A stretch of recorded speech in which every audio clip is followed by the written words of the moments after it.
এনসিপির প্রতি আরেকটা অভিযোগ যে আমরা কখন তাহলে স্বাক্ষর করব। এটা আপনাদের সম্মুখে আজকে বলতে চাই, এই জুলাই সনদের যে আদেশ, এটা ডক্টর ইউনূস শহীদ মিনারে যাবেন। গত বছরের 3 তারিখে শহীদ মিনারে এক দফা দাবি ঘোষণা করা হয়েছিল। দাবিটি ছিল আমরা ফেসিবাদী ব্যবস্থার বিলোপ চাই। আমরা এটা বলি নাই যে শেখ হাসিনার বিলোপ চাই।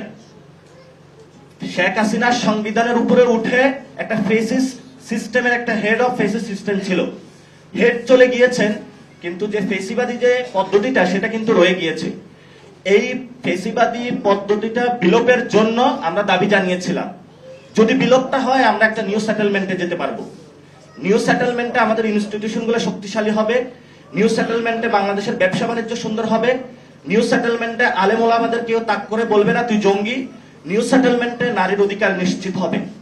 নিউ সেটেলমেন্টে তরুণদের অধিকার নিশ্চিত হবে। নিউ সেটেলমেন্টে শ্রমিক, মজুর, কুলি যারা রয়েছেন তাদের অধিকার নিশ্চিত করার জন্যই আমরা সুচিন্তিতভাবে গত বছরে এই দাবিটা দিয়েছিলাম।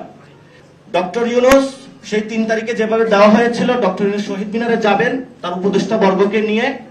উনি সেখানে আদেশ জারি করবেন, সাইন করবেন। যদি এটাতে সম্মত হন, আমরাও শহীদ মিনারে যাব, ওইখানে আমরা সাইন করে দিব।